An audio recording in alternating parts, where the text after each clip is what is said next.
Alhamdulillahirabbil alamin. Bihi nasta'inu ala umuri dunya waddin. Asyhadu an la ilaha illallah wa asyhadu anna Muhammadar Rasulullah. Allahumma shalli wa sallim wa barik ala Rasulillah wa ala alihi wa ashabihi wa mawala amma ba'du. Bapak Ibu lan sedherek-sedherek sedaya ingkang dipun rahmati Allah. Monggo kita bika pepanggihan sonten menika kanthi maos basmalah sesarengan. Bismillahirrahmanirrahim. Baik, kita lanjutkan kitab Bulughul Maram sampai hadis nomor 571.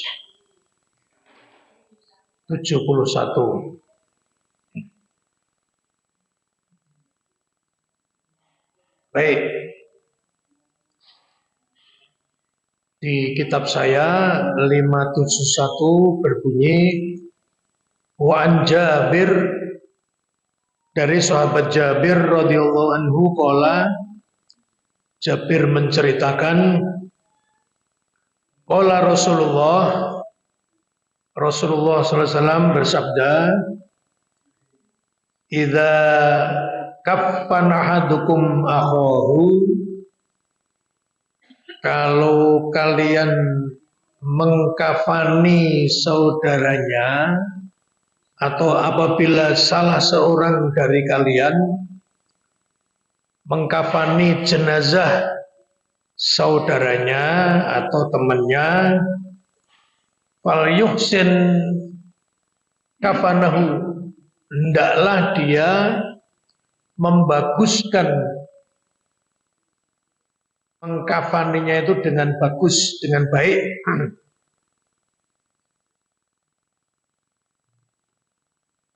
Hadis sahih riwayat Imam Muslim. Bapak Ibu, ini dalam hadis lain begini. Nabi bercerita bahwa salah seorang sahabat beliau wafat, meninggal. Kemudian dikafani, kain kafannya itu tidak cukup. Yen nggon sirah wis pas, sikile ketok, kira-kira begitu. Terus ditarik yen pas nggon sikil iso pas, sirahe sing ketok. Begitu. Nah, kemudian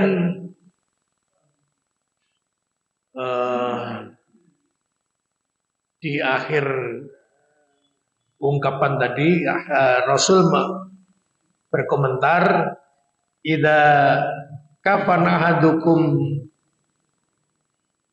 akhahu, kalau kalian atau salah seorang dari kalian mengkafani jenazah temannya atau saudaranya, fal yuhsin, maka hendaklah dia berbuat baik, kafanahu, dengan kain kafannya itu. Berbuat baik dengan kain kafan itu maksudnya ya tadi di antaranya adalah ya di lemotong kain itu sing sudah dengan ukuran yang masuk akal, artinya tidak sampai cupet atau kekurangan. Itu tentang panjang. Fal yuhsin kafanahu juga artinya hendaklah dia membaguskan kafannya, itu artinya juga tidak hanya panjangnya tapi juga lebarnya. Misalnya yang meninggal orangnya gemuk, mestinya nek lemu karo kuru itu ya beda aturannya. Dimungkinkan kain kafannya cupet atau kurang gitu. Nah, itu di Nabi mengatakan fal yuhsin kafanahu, adalah dia membaguskan kafannya. Ada beberapa cara, misalnya kalau wah ini ngepres banget nek mergo jenazah lemu, ngepres banget, maka kain kafan yang kedua dan ketiga itu bisa tidak ditumpuk tapi disilang, ditarik supaya begini itu apa? Jadi isoro dombo, bukan ombo permukaan kainnya, tetapi karena dua kain ini ditangkupkan. Itu salah satu cara.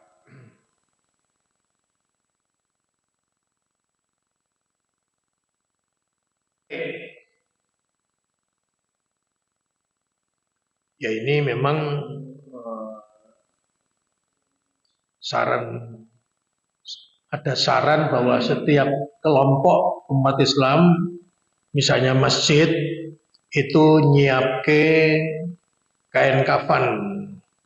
Syukur bisa dua kain kafan atau minimal satu, tapi komplit, tidak hanya kain tok, tetapi juga semua ubur rampe untuk ngrukti jenazah. Jadi sawaya-waya ada jamaah yang meninggal, tinggal ditelepon atau didodok, ditelepon sing nggawa kunci maksudnya, kemudian minta ini tentu nanti dibuat aturan yang ganti ongkos supaya iso dinggo tuku meneh gitu. Kecuali keluarga yang sangat miskin, nah itu digratiskan. Itu saya kira itu baik. Jadi membeli kain kafan satu set itu bukan pada waktu ada orang meninggal. Kalau ada pada waktu orang meninggal, ya nek matine iso bawan, nek matine bengi liar dodok-dodok tokone sapa gitu. Jadi ini ada apa namanya ya, sedia payung sebelum hujan, sedia kain kafan sebelum ada yang mati, itu salah satu pelayanan untuk jamaah. Dan ya tidak perlu takut. Kon tuku kain kafan, mau aku nek sing kon tuku kowe wae. Jari yen tuku mbok kudu nganggo. Lho ya nganggo. Malah sing wedi-wedi sok didhisikke malah. Jadi ya artinya itu hanya guyon, tetapi semua sudah ditakdirkan oleh Allah, ajalnya, lahirnya, maka tidak perlu takut. Ini dengan harapan ini khidmatul ummah, artinya melayani umat. Masjid itu untuk melayani umat, sehingga senang umat itu jamaah wah ayem. Jadi jamaah masjid kene seneng mereka diperhatikan banyak kebutuhannya, diantaranya yang mati wis garek dodok kain kafane wis siap.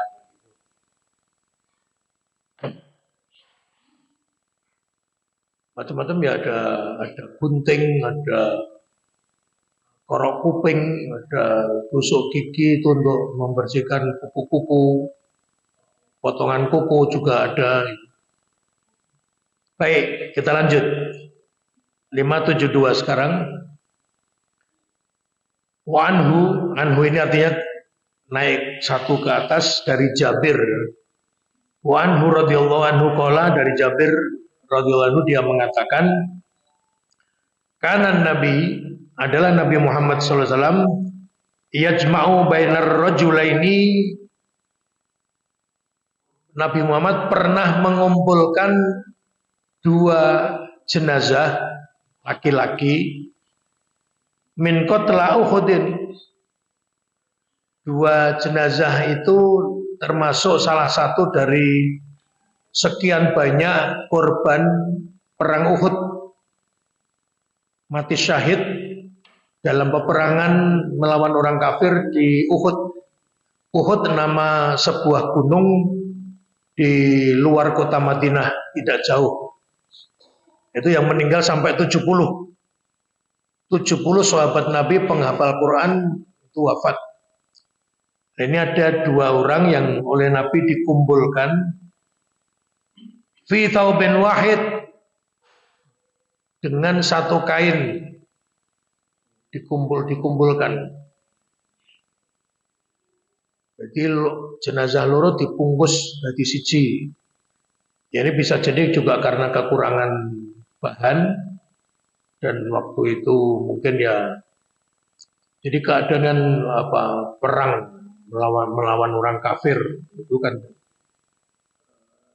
ya tapi tidak semua tentu ini hanya salah satunya disebutkan oleh Rasul dijadikan satu dua lelaki mati syahid dalam peperangan Uhud, dua lelaki dua jenazah dibungkus dalam satu kain kafan.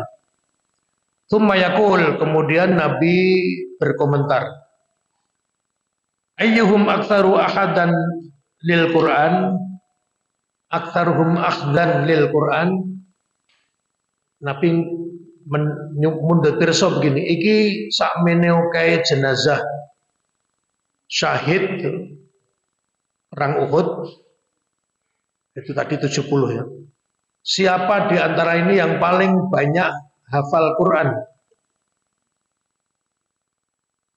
Itu maknanya sapa ki sing hafal 30 juz. Kemudian sahabat yang tahu ya karena Nabi tidak sepenuhnya memahami, makanya bertanya.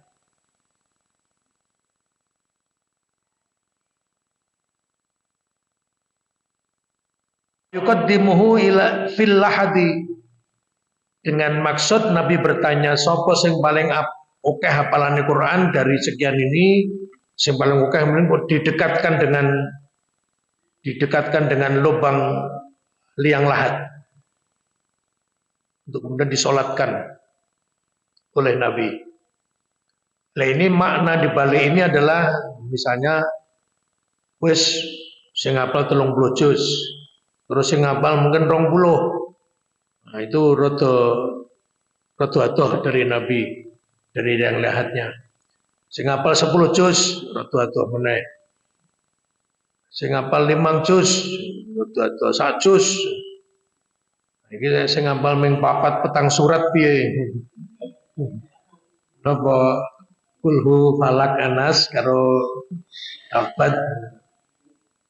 Ya mestinya kalau melihat tadi hati-hati ya mburi dewe. Tapi jangan khawatir, tidak apa-apa. Neng petang surat, neng mati syahid dan disolatkan oleh Rasul. Itu surga. Hanya Rasul menginginkan penghafal-penghafal Quran yang sangat mulia itu disegerakan, dikuburkannya, dan itu sebuah prestasi. Bahkan para penghafal Quran itu nanti di hadis lain di akhirat itu diminta oleh para malaikat itu untuk naik ke surga. Naik lagi sampai seberapa banyak kamu menghafal membaca Al-Quran. Wartaki naik terus naik. Jadi posisinya kira-kira gambaran saya adalah sing hafal 30 juz itu ngaluk-aluk surbane ning dhuwur dhewe. Ning isore terus berjenjang. Ya sekali lagi sing hafal ora oke ya ngisor dhewe ning ya ora apa-apa ngisor dhewe iki swarga. Ngisor dhewe iki swarga. Baik. Lanjut kita. Walam yugas talu mereka para syahid korban perang Uhud tidak dimandikan. Jadi berdarah-darah itu semuanya dikubur, tidak dibersihkan, tidak dimandikan. Walam yusolla, dan juga tidak disolatkan alaihim untuk mereka. Rawahul Bukhari ya, hadis sahih riwayat Imam Bukhari. Jadi begitu hebatnya posisi mati syahid dalam peperangan ya, itu tidak dimandikan dan tidak disolatkan.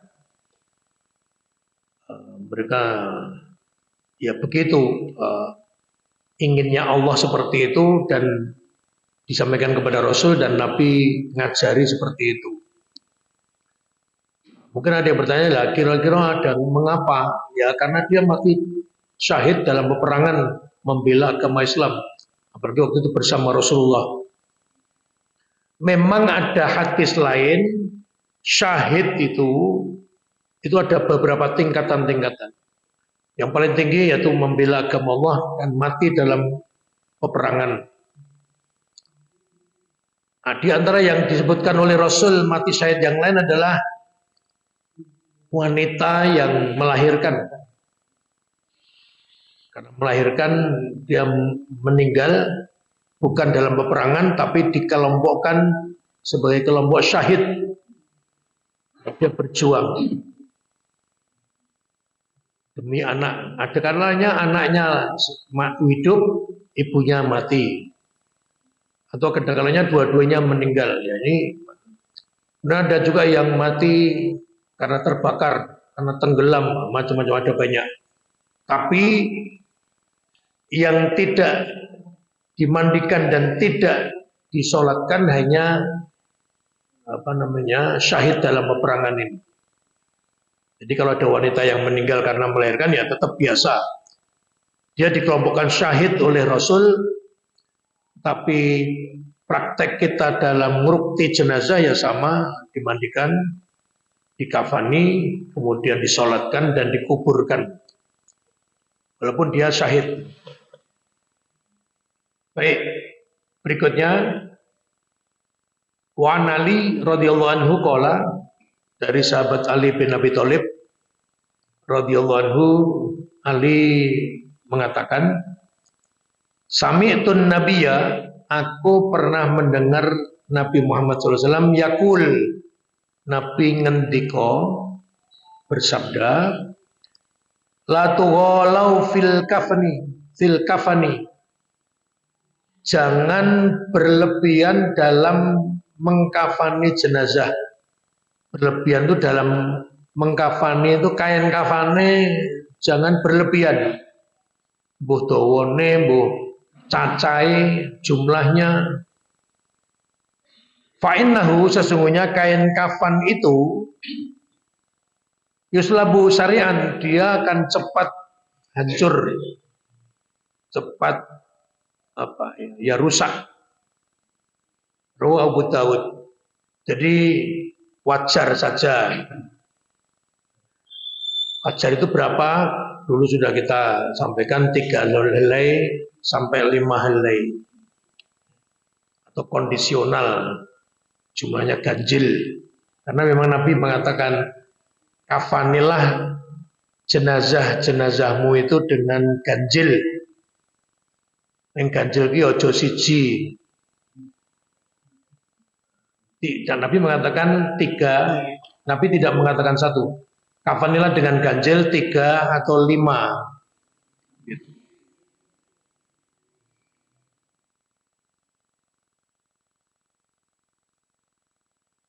Memang yang paling ideal tentang ngrukti jenazah itu tidak cukup dengan kajian hadis begini, harus didatangkan tim ya, praktek. Misalnya panggil telepon PKU atau RSIA, PKU mana saja ada, untuk datang tanggal sekian, jam sekian untuk praktek memandikan, mengkafani jenazah putra putri. Itu bagaimana? Ini penting. Kemudian pada waktu dihadirkan tim praktek itu nanti mestinya ditunjuk, misalnya 5 orang ibu-ibu, 5 orang bapak-bapak untuk maju langsung praktek tadi. Karena hanya melihat tidak cukup. Melihat, bertanya, dan ini yang penting. Melihat, bertanya, dan kemudian langsung turun di lapangan. Ini nggak rasa nunggu wong mati, Pak, itu pakai boneka, biasanya pakai boneka-bonekaan gitu untuk pengganti jenazahnya, ya, itu. Walaupun nanti tidak sama, nek boneka kan dilungguhke diwalik, diapa-apake meneng wae nek tur ya cilik, nek wong mestinya ada. Tapi lumayan secara urutan-urutannya sudah paham dan bagaimana seharusnya dan apa yang seharusnya tidak dilakukan. Apa yang harus dilakukan dan apa yang tidak seharusnya dilakukan. Itu perlu praktek. Baik, berikutnya 574. Wan Aisyah, dari sahabat Aisyah radhiyallahu anha, annan nabiyya, bahwasanya Nabi Muhammad SAW qala laha, Nabi nate ngendika karo Aisyah, istrinya, istri yang paling muda. Laumuti Aisyah, yen kowe mati qabli sadurunge aku, lagosal tuki, aku pasti akan memandikan kamu. Yen kowe mati luwih dhisik Aisyah, aku bakal nyuceni ngedusi awakmu. Al-Hadits. Ini janjinya Nabi. Tapi janji itu kebetulan tidak dipenuhi karena Nabi meninggal duluan. Rawahu Ahmad wa Ibnu Majah wa Sahih Ibnu Hibban. Disahihkan oleh Ibnu Hibban. Dari hadis ini maknanya bahwa suami istri boleh saling memandikan kalau salah satu meninggal.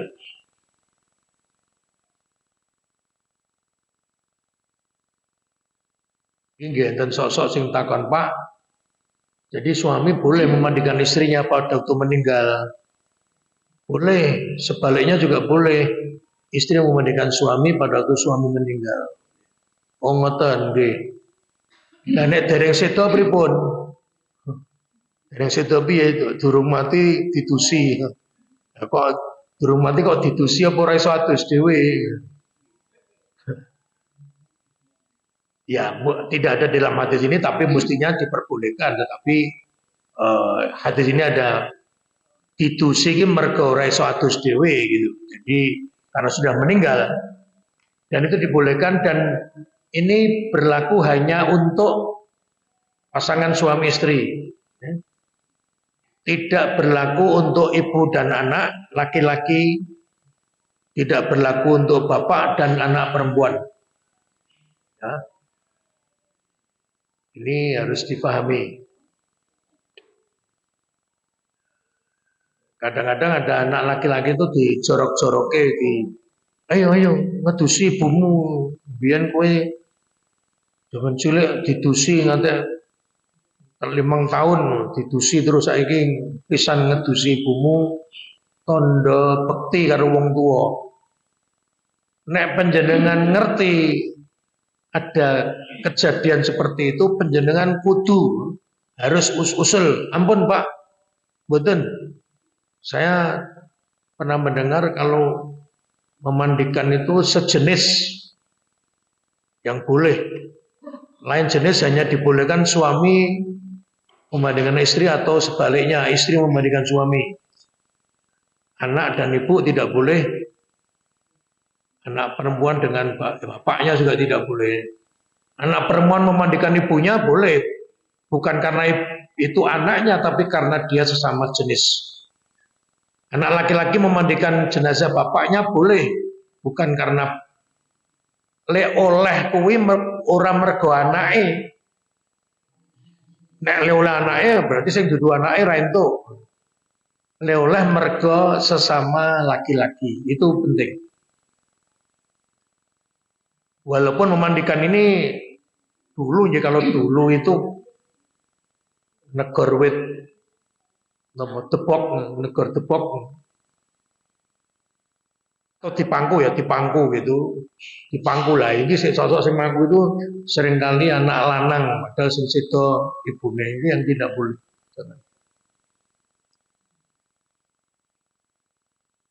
Nah, sekarang sudah banyak sistem pakai tempat tidur.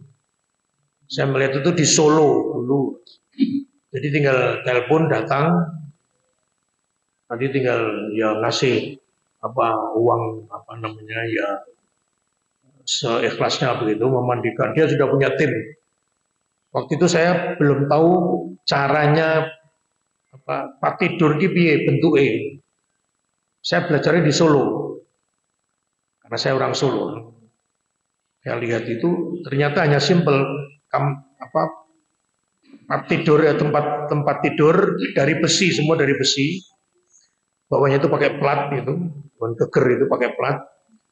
Dan gon pas geger itu menurun gini. Jadi bentuknya kayak gini, platnya ini. Jenazahnya di tengah. Gini lah.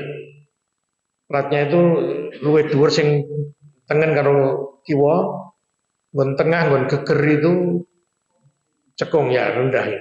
Terus ada bolongan. Bolongan itu diberi drat. Nanti drat di bawah itu dihubungkan dengan selang pembuangan tapi yang besar, sehingga dengan demikian tempat tidur seperti ini bisa dibawa ke kamar tidur. Jadi ngedusi jenazah yang jero kamar boleh, karena tidak ada air yang tumpah karena semuanya pakai aliran saluran. Atau ya tidak di kamar tapi sekedar anu saja bahwa itu nanti airnya dibuang ke selokan atau ke tempat mana atau ke tanah atau boleh juga. Saya lihat gitu ya, kemudian saya pulang dari sana, saya ngomong sama masjid di tempat saya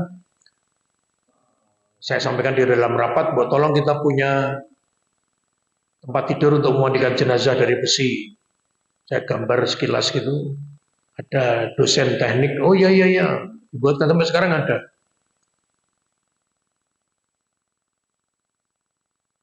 Itu ringkes, hanya diberi semacam reng atau usuk gitu, atau dari besi supaya jenazahnya kan tadi dibuat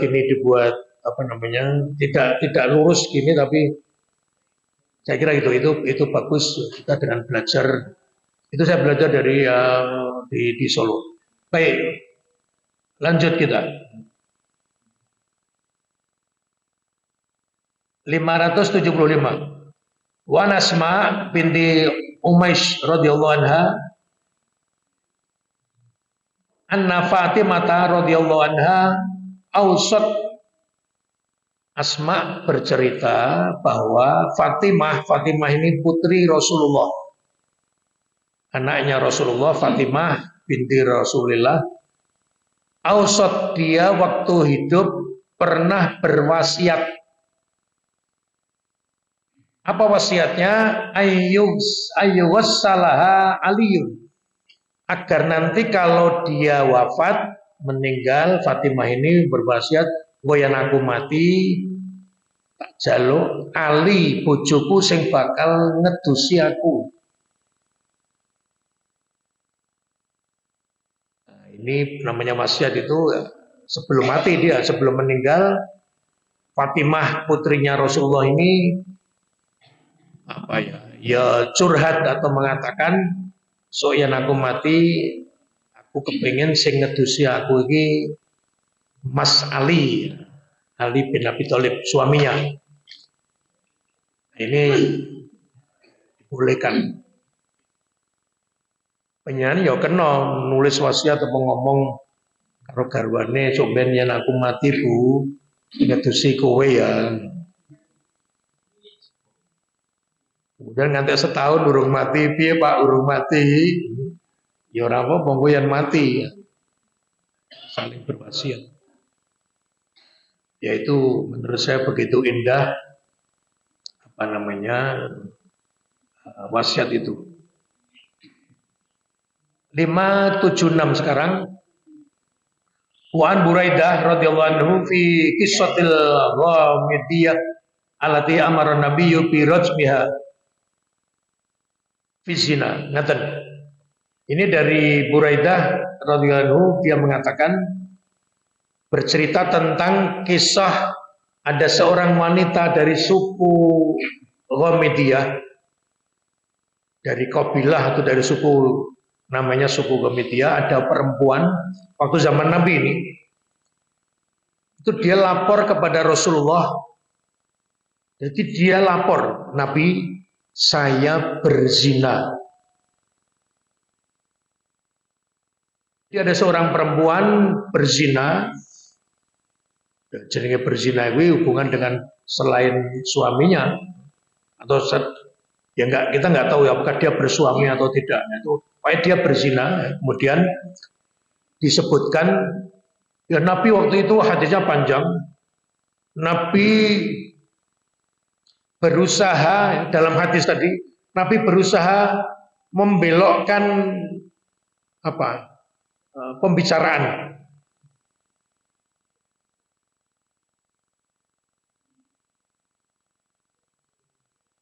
Ya kira-kira begini, apa tenan kue berzina, ojo kue meng dolanan-dolanan atau apa? Ya Nabi betul saya berzina, bahkan saya hamil. Artinya sudah diinterogasi Nabi berkali-kali, dia tetap kekeh, tidak bergeming, tidak muntir, tetap dia mengaku saya berzina. Nah, kemudian Nabi mengatakan ya wes, saiki kowe mulai. Mau pulang, nanti kalau sudah bayimu lahir, kamu datang ke sini. Itu kalau baru 2 bulan atau 1 bulan kan berarti nunggu 8 sasi. Betul, setelah lahir wanita tadi datang lagi. Nabi, saya sudah melahirkan. Saya yang dulu berzina Nabi. Aku ingin ditegakkan hukum atasku. Nabi mengatakan, lah, wis lahir, ampun, nanti anakmu, lah niki. Ya wis saiki kowe mulih. Kowe mulia disusoni saya anake. Kowe nek kowe wis cukup menyusui anakmu, carilah orang yang bisa merawat anakmu. Wah, pulang. Kemudian sudah menyusui anaknya sekian bulan atau sekian tahun nih. Paling kan 2 tahun atau 1 tahun. Datang lagi, tapi ini anak saya sudah cukup tegakkan hukum atasku. Maka Nabi mengatakan, kowe wis golek wong sing nggo ngopeni anakmu. Pun niki. Kemudian Nabi menyuruh para sahabat untuk melakukan rajam, menghukum wanita yang sudah mengaku berzina, bahkan berkali-kali datang menemui Nabi untuk ditegakkan hukum atasnya sesuai dengan perintah Allah, dan dia dirajam. Apa itu rajam, Bapak Ibu? Rajam adalah digali, tanah itu digali, gawe luweng kuburan, kemudian orang tadi ditanam sampai leher, mergo isih urip, ngadeg, berdiri, ditanam, yang kelihatan hanya kepalanya, lehernya, dan kepala. Kemudian dilempar batu oleh orang-orang banyak, disaksikan oleh orang-orang, dilempar sampai mati. Itu rajam. Anda bisa membayangkan berapa kali lemparan, watune kaya ngopo dan mati.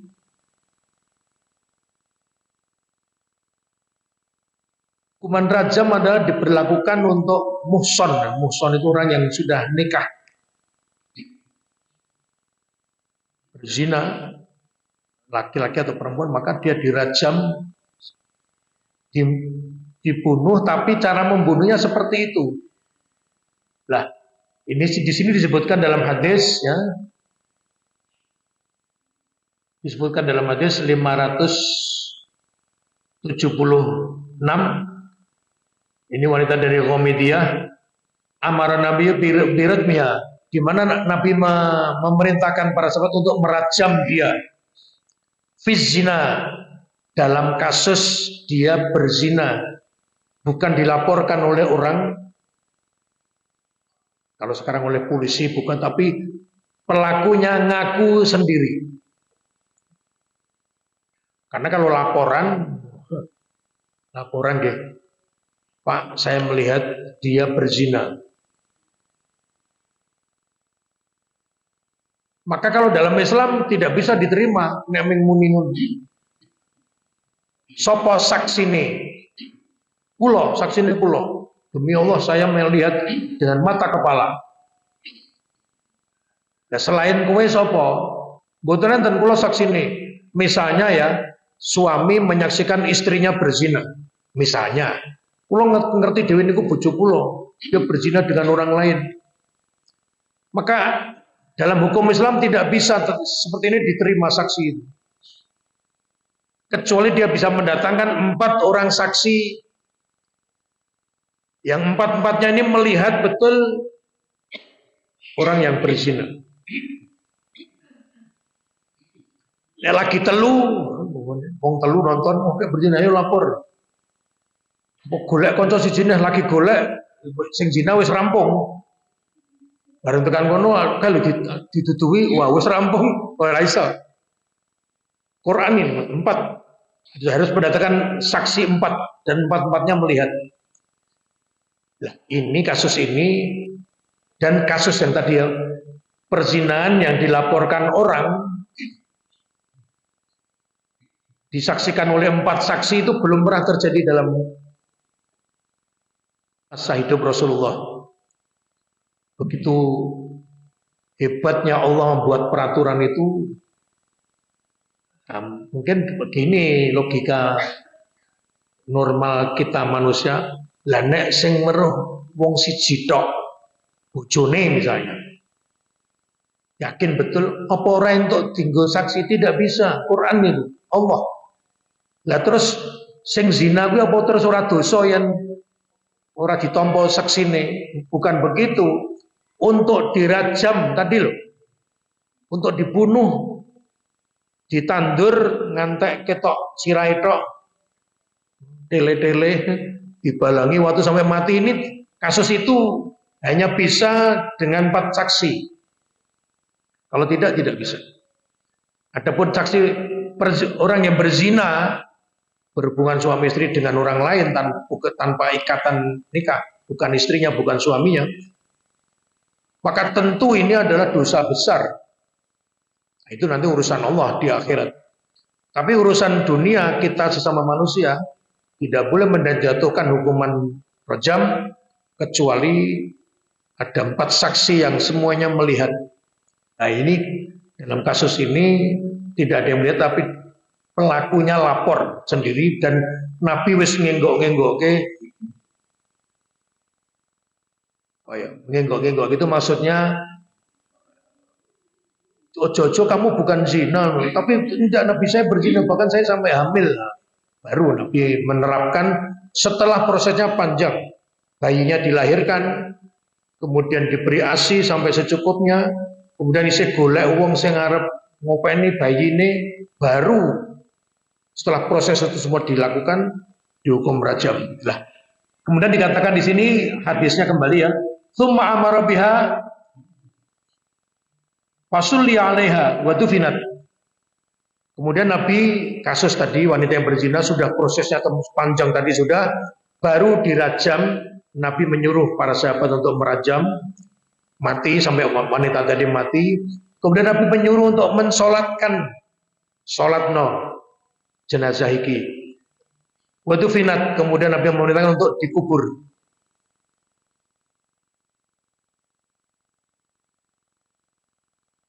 Ini kira-kira nek wong zaman saiki apa eneng wong kaya ngene. Nek eneng sing kaya ngene mungkin ya nek eneng misalnya saya hanya berandai-andai ngetrapke hukum seperti ini persis seperti cerita ini, mungkin sing merajam iso dihukum polisi, diceluk polisi, kowe mateni wong iki, matenya dengan sadis dibalangi. Ya karena kita tidak berdasarkan hukum syariat Islam itu seperti itu. Ya sudah pokoknya sekarang ini kita hanya mengkaji hadis ya, hadis. Dan untuk rajam sekalian yang diceritakan di sini prosesnya sangat panjang dan berbelit-belit karena Nabi tidak ingin menghukum orang yang tidak seharusnya dihukum seperti itu. Jadi setelah jelas cetha welo-welo bahwa dia betul-betul berzina, mengaku dan ada prosesnya, mergo duwe anake ana wis di keiasi, ana sing ngopeni, baru dia ibunya atau wanita tersebut tadi dirajam. Baik, sampai di sini mungkin masih ada 15-20 menit, ada yang mundur bersong. Kalau tidak akan saya lanjutkan baca hadis kita karena masih tinggal 15 menit. Mari silakan Ibu.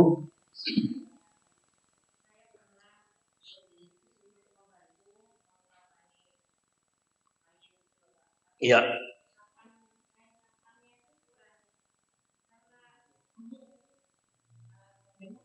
Iya.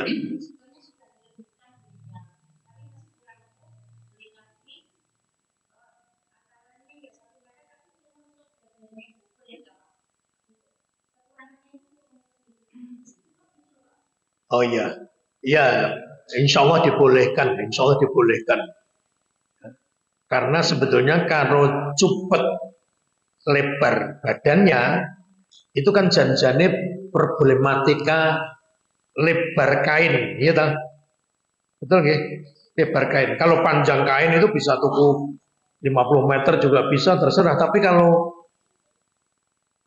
kan ini misalnya ini kain, jenazahnya di sini, terus ditutupin, itu kan berarti masalah lebar kain ini. Nah, lebar kain itu kan memang berapa? 120 atau 100? Ya gini maksud saya, kalau tetap tidak bisa ya diatasi dengan cara seperti itu.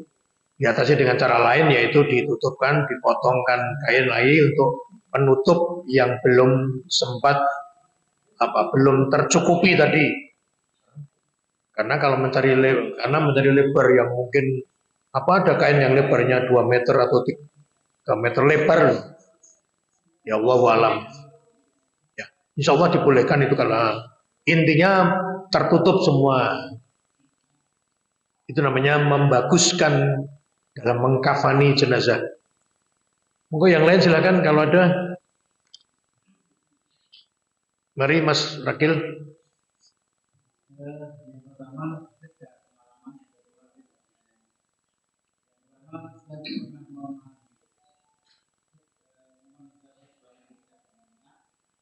Kemudian anaknya laki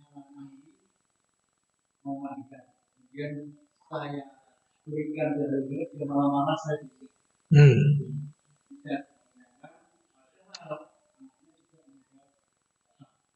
Padahal oh iya iya. Ya.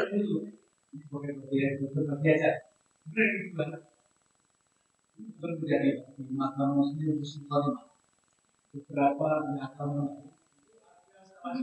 dari kita yang kemudian dimakamkan pas kita sedang menggali suaminya datang bahwa kita dokter tidak boleh dibuka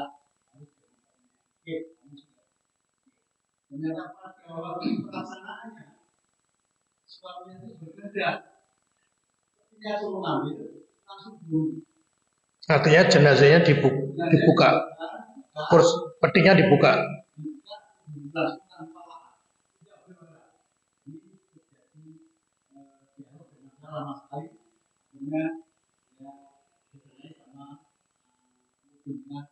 Tidak pakai lah itu artinya tidak pakai penampang kayu,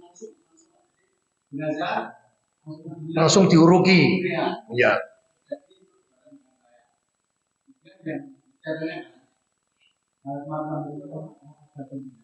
Ya.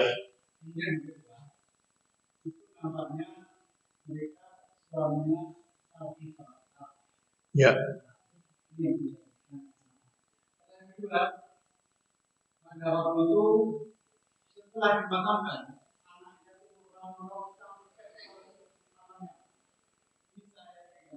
itu jenazah yang sama.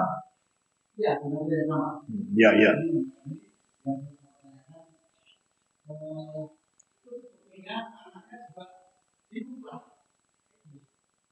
Ya. Baik. Yang pertama, kalau ada tadi jenazah perempuan, ibunya dimandikan salah satu yang ngedusi anak laki-laki. Kemudian dikandani, dia ngeyel malah nantang atau anu. Ya sudah, wewenang kita umat Islam, wewenang kita Kalau melihat sesuatu yang tidak betul itu ngandani. Sudah, itu saja. Kaplingnya itu batasnya ngandani. Tidak boleh memaksa. Kalau memaksa kita tidak boleh. Hanya ngandani. Bojo kaya ngono. Ngene yo, ngono kuwi ora bener, ana larangane begitu. Termasuk sholat. Ana wong Islam ora sholat dikandani. Nek aja dipaksa, kowe kudu sholat. Kandani. Nek wis dikandani tetep ora gelem manut ya sudah culke urusannya Allah. Kapling kita ngandani, memaksa tidak bisa.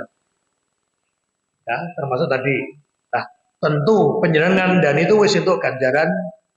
Adapun sing dikandani ngeyel malah nantang itu ya Anda bisa memberi nilai itu tidak orang yang tidak betul. Baik, berikutnya yang kedua. Mengubur jenazah langsung diambil jenazahnya dari terbelah dari peti kemudian dikubur tanpa anjang-anjang. Nah, saya katakan itu anjang-anjang. Anjang-anjang itu macam-macam. Jadi kuburan itu bisa ditaruh gini, lapak gini. Jadi sing mati nengi sore, tidak langsung kena tanah wajahnya itu atau apa badannya. Ini jajar-jajar gitu. Ada lagi kalau di Kuwait ya di Kuwait di Arab itu kuburan tuh gini, sekon dhuwur nggih medun ngene. Kemudian menggok ini. Di beberapa negara Arab tidak semua menggok gini, jenazahnya langsung sekon dhuwur leboke gini, dileboke nang nggon kaya ya ruangan gini. Jadi ditonton sekon dhuwur ora ketok. Ya. Ada lagi kalau yang kemarin saya memakamkan jenazah di Mekah itu ya lurus begini biasa kotak kayak kamar gitu kayak gini nih persegi hanya ukurannya kecil orangnya disendek gini ini ada apa namanya ya ada tembok itu kemudian saya tanya ki piye sendeknya geger itu sendeknya sudah menghadap sana ya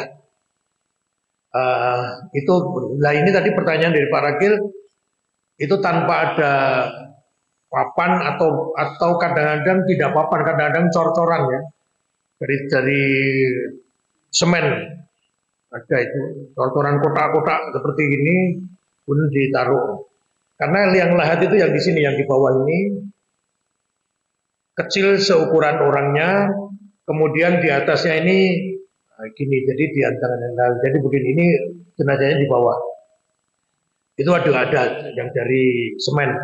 Ini tidak langsung diuruki lemah. Tentang itu sebetulnya saya tidak tahu. Saya belum pernah membaca hadis. Apa itu orang langsung disok ke lemah itu. Ya, saya belum pernah tahu. Ini hanya masalah segi rasa kemanusiaan saja. Ya, masalah rasa kemanusiaan. Ya jadi langsung diuruki lemah tapi diberi tadi anjang-anjang papan. Begini miring atau begini boleh macam-macam. Jadi yang tetap yang meninggal tidak terkena langsung. Yang terkena langsung tanah itu makanya kadang-kadang kucirnya ini dibuka, tali pocongnya itu dibuka, kemudian bagian pipi itu dibuka, pipi yang kanan ya. Karena tangan kanannya di bawah, pipi kanan itu ditempelkan di tanah. Itu sebetulnya hanya dari ayat Al-Quran, minha khalaqnakum wa minha nu'idukum minha nu'idukum taratan ukhra. Dari tanah kami ciptakan dan ke tanah kamu akan dikembalikan dan dari tanah kamu akan dibangkitkan. Ini ya bahkan beberapa jenazah yang maaf ya misalnya karena penyakit atau karena apa agak rusak jenazah maka dia dimasukkan ke dalam peti dan itu boleh hanya tadi ngawekan ini tadi bukan beberapa gelundung tanah itu bisa dimasukkan di dalam peti untuk agar jenazah itu tidak mengkurap begini, tapi miring. Jadi dia boleh di dalam peti terbelah, tapi di dalam terbelahnya itu diganjel tanah-tanah yang sudah dibuat sedemikian rupa, misalnya di leher, di itu boleh. Jadi adapun seperti tadi yang langsung ditanam oleh suaminya, padahal ini menurut saya berita yang agak unik. Bojone teko, sing lanang teko ngandani yen ora entuk dibuka menurut dokter. Ya toh? Kalau sudah dokter ini berarti ada sesuatu entah apa. Lah ngopo bojone ngandani dadak ngandani ngono wong akhire pedine ya dijiko. Itu bagi saya yang aneh di situ. Atau mungkin dia dalam kebimbangan bar muni ngono wis ora usah mikir dokter-dokteran pokoknya ya Allah alam itu saya kira ada sesuatu yang perlu diklarifikasi mengapa begitu. Ya. Jadi hanya masalah ngonrosol saja bahwa itu tidak langsung ditimbun tanah, tetapi diberi sesuatu. Walaupun nanti sesuatu ini setelah 3 bulan mungkin 5 bulan apalagi banjir kalau macam ya ini rusak. Kalau ini dari kayu dia juga akan rusak. Ya nanti toh akhirnya semuanya akan bersatu dengan tanah dan tidak ada setelah 50 tahun ya ini sudah jadi tanah. Allah alam. Nah, kemudian yang terakhir tadi pertanyaannya, oh ya, yang meraung-raung itu termasuk niyahah ya. Ya, ini yang tidak boleh. Dalam Islam tidak boleh. Menangis yang berlebihan sampai tadi nang kuburan di kamplok. Itu juga termasuk menurut saya itu suatu sikap yang berlebihan. Menangis boleh, bersedih boleh, tetapi sewajarnya. Saya kira kalau sampai melu nang kuburan nangis gedruk-gedruk kuburannya di kamplok, nah itu terlalu keterlaluan dan ini dilarang.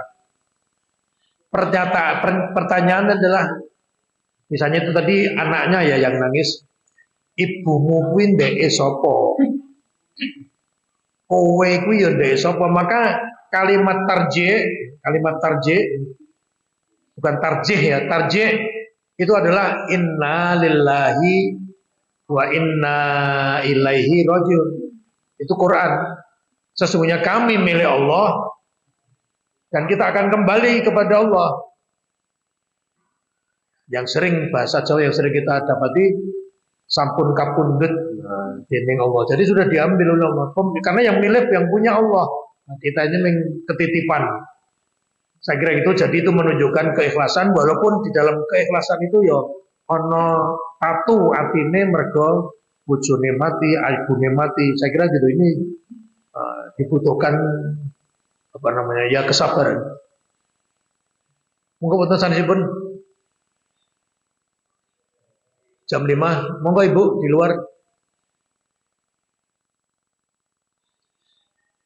Ya.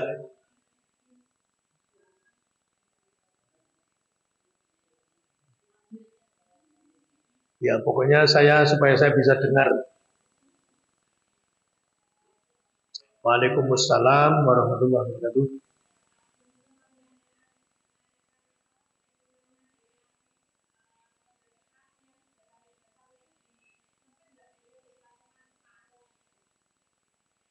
Apakah ada tuntunan dari Nabi sajadah untuk sholat dilempit separuh? Boleh tidak?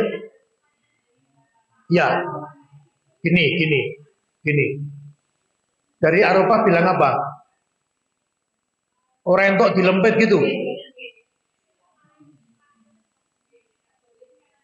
Oh, nah, tolong nanti saya diberitahu Arafah siapa yang ngomong kayak gitu. Gini, sajadah dalam sholat itu mau sholat atau mau menyimpan di lemari? Oh ya, mau sholat tidak? Nah gini, kalau saya malah justru sajadah panjenengan yang sholat jamaah nganggo sajadah ombo itu tidak bagus. Seharusnya Anda lipat ben ora ombo karena apa? Soft panjenengan kok ora iso rapet. Karena orang cenderung wegah ngidak sajadah panjenengan. Umpamane gelem ya sing duwe sajadah urung tentu entuk. Nah, ini yang tidak bagus itu. Sajadah yang lebar-lebar itu tidak baik. Monggo legane luwih larang. Mesti. Jadi kalau saya malah justru dilipat. Atau kalau tidak dilipat, minta sebelum sholat, minta kanan kiri kita untuk merapat, ngidak sajadah kita. Betul orang mriki. Panjenengan mang mepet pulau. Nah gitu. Boleh, boleh, intinya boleh. Bahkan lebih baik kalau memang dengan yang ora dilempet marai sofe ora raket, ora mepet, itu malah tidak baik. Sofnya tidak sempurna. Nggih. Nggih, ngoten pun. Wonten sanesipun silakan. Monggo. Nanti sebentar.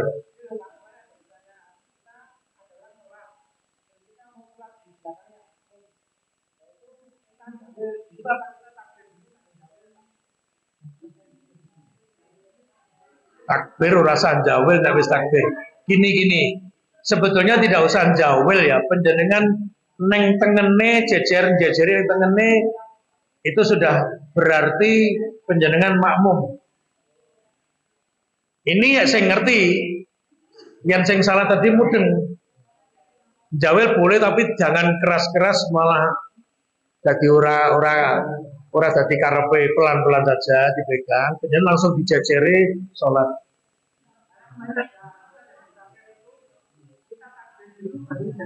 Tidak. Dari mana itu tidak? Nah, kalau memang mau jawel silahkan ning sak durunge sholat. Sak durunge sholat. Makmum perempuan rasa jawel-jawel. Ya sudah berdiri di belakangnya. Enggak usah. Oke. Ya sudah. Jadi gitu ya. Monggo wonten tadi siapa? Nggih. Oh, sebentar ini saya tambahkan. Kadang-kadang memang orang sholat sendiri, Allahu Akbar, kita datang setelah 1 menit mungkin atau setengah menit, kita mau jamaah, dia tidak suka. Alasannya saya pernah mengetahui tidak suka itu karena dia sekarang sedang sholat ba'diyah, sholat sunat setelah duhur, misalnya ya, sholat duhur, dia pun rampung jamaah, dia sholat sunat. Ada orang baru wudhu, kemudian masuk, jawel tadi, nah, jawel dong, dan dijawel genti, ngai kode nyetop ini, tangannya gini. Sing dijawel orang mudeng, sing disetop meneng wae nang jajare tetap sholat. Imame memberi kode 2 kali ngene. Karepe kon bubar. Sing jajarin tetap meneng wae bubar ini, sing imame malam bubar ganti nggon. Nah ini mergo jual jawel tadi. Mestinya tidak apa-apa penjenengan sholat sunat, misalnya ya, ba'diyah duhur, sholat sunat, ada orang yang makmum menjalankan sholat duhur, betul apa-apa, mang menang mawon dan sah. Imamnya sholat sunat, makmumnya sholat duhur, betul apa-apa sah. Kemudian imamnya salam, penjenengan sholat duhur nambahi. Nah, ini ya jenenge wong ora kabeh padha reno-reno tapi ngai padha ping pindho ngene iki. Tetep nang jajare ora pindah-pindah. Dhek sing bubar pindah nggon salat dhewe. Ditanya setelah itu karena apa? Dosa kuwi niku salat sunat kok. Penjare mah makmum. Pun kok kai tondo mah ora mudeng. Kai tondo ping pindho tetep ora mudeng kula sing pindah. Begitu. Nah ini karena tidak paham ya. Mestinya biasa saja. Jawel atau kalaupun tidak penjenengan sholat apapun, kok orang dijawel ono dene jajare pun ben mawon, podo-podo lanang ini pemilihan terus ke. Jadi karena dia memang minta mau berjamaah, monggo.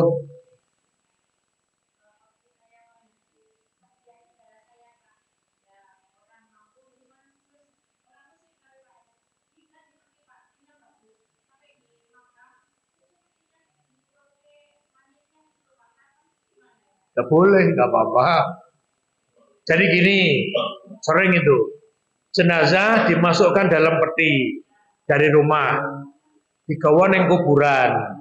Sampai di kuburan jenazah dikeluarkan, kemudian dimasukkan ke dalam liang lahat, gitu. Baru ini kok petinya dilebokke, bahkan ada yang dirusak, dilebokke, dikurup kayak gini, ben jenazahnya orang langsung kena lemah. Itu sama dengan fungsinya sama dengan ini tadi apa anjang-anjang tadi boleh. Hanya bentuknya begini boleh. Bahkan ini dari semen juga boleh, nggak apa-apa. Ada beli itu semen beli. Silakan. Jadi itu hanya sekaligus itu juga rasa iman-iman pedine baik ya Allah dikubur. Saya kira itu mungkin yang bisa saya sampaikan Bapak Ibu. Semoga ada manfaatnya. Dari saya ini jam 5:06 jam saya. Semoga bermanfaat dan mari kita beragama dengan ilmu. Beragama dengan ilmu. Dan ilmu itu ada di buku, ada di para ustadz, ada para kiai, para ulama. Nah itu mari kita berusaha hidup kita ini kita isi dengan kebaikan. Kalaupun toh wingi-wingi kemarin-kemarin ada yang keliru langkah kita, amal-amalan kita, ya semoga Allah benarkan lewat kalau kita mengkaji seperti ini kajian-kajian saling mengingatkan itu semoga ada manfaatnya. Matur nuwun, kita tutup dengan kafaratul majlis. Subhanakallahumma wa bihamdika asyhadu an la ilaha illa anta astaghfiruka wa atubu ilaik. Matur nuwun.